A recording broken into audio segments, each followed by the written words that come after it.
When I started getting into watches, one of the first thing I did was to learn about the different styles and categories that exist. It's important because it helps you find which style you like better, but also being able to recognize them and understand what makes each style unique. And finally, and most importantly, being able to choose the right watch for you and for the right situation. And let's start with the first one, the dress watch.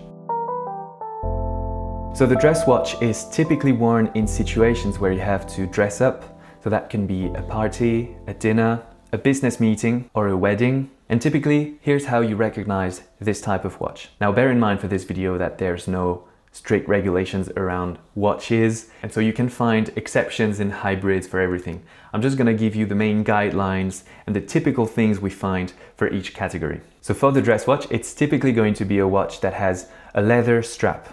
Can be brown, can be black, but you can also find silver variants. But leather is usually the go-to here. It has a very simple dial, can be round or it can be square. The point of the dress watch is to look good, is to elevate your outfit, and it's much more an accessory than a tool. So here we want to play with the leather, the metal, the color of the dial, and it's best for classy outfits, dinner nights, and more elegant settings. I think it can be a great daily watch if you dress up most days, if you have to wear a shirt for work, or if just your style is very formal and elegant. But I would avoid wearing it with some more casual outfits, and especially I would avoid wearing it on a bare forearm. I think it looks better under a sleeve when it's something you notice as you grab something or as you watch it. But if the dress watch, especially with a leather strap, is just standing there on a forearm, if you're wearing a polo or a t-shirt, I think it looks a bit out of place. So I would mostly wear it under a sleeve.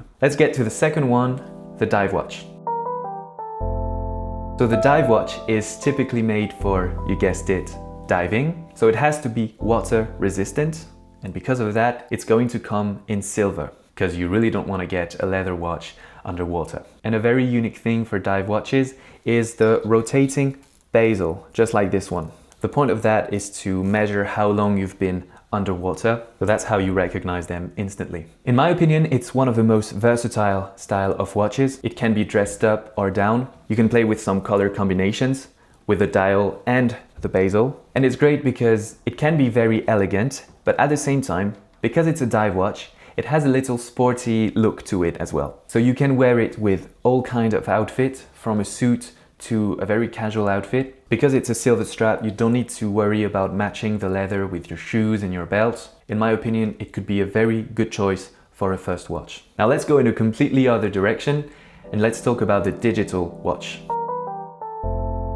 So the digital watch is gonna have a digital display instead of a regular dial, and it can be as simple as the beloved Casio, or it can be as modern as a smartwatch like an Apple Watch, or a sports watch like a Garmin. These watches are great for a more modern style, or to give a more modern feel to an outfit. For instance, it can contrast very well with a very formal and traditional style, if you can pull it off.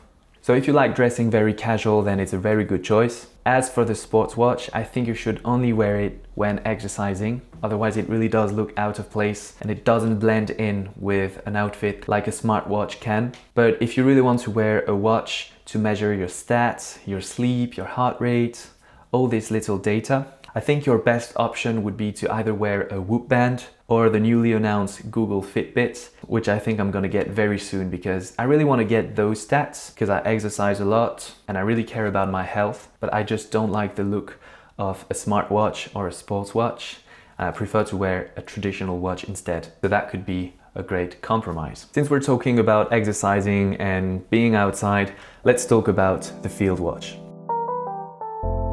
The field watch is very unique in that it comes from a military background. It's made to be very simple. The goal is to be able to tell the time as fast as possible. What makes it unique is that instead of having a silver or a leather strap, it usually comes with a canvas or nylon strap instead. But silver variants still exist. In my opinion, it's great for outdoors activities like hiking, camping, working in the garden, or even exercising. And I think it's a great one to style if you want to have a more rugged, masculine look. It's great for settings where you might get sweaty, wet, or dirty. And here I would avoid wearing it in some formal settings or with dressed up outfits. And I'd rather keep it for casual outfits or outdoors activities. Or for some outfits that are maybe a bit more military inspired.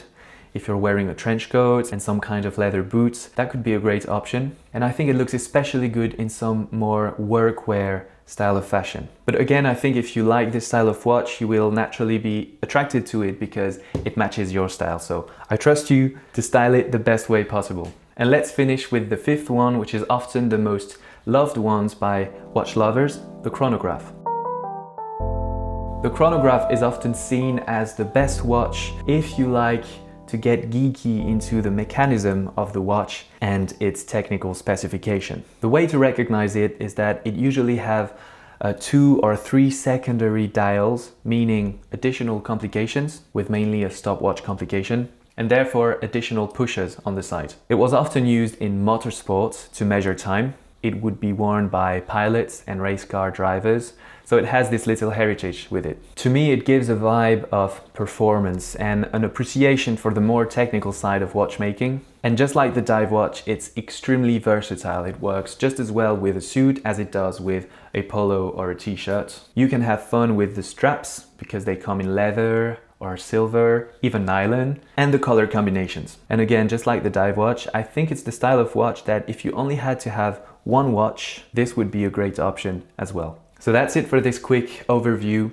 In the future, I'm thinking of going much more in depth into each individual category with its history, technical specification, and explore in much more details how to wear it, what kind of outfit you can build around it. So let me know if that would interest you. Also, tell me which one of these 5 categories is your favorite one. I'm really curious to know that. Thank you for watching, and I'll see you in the next one.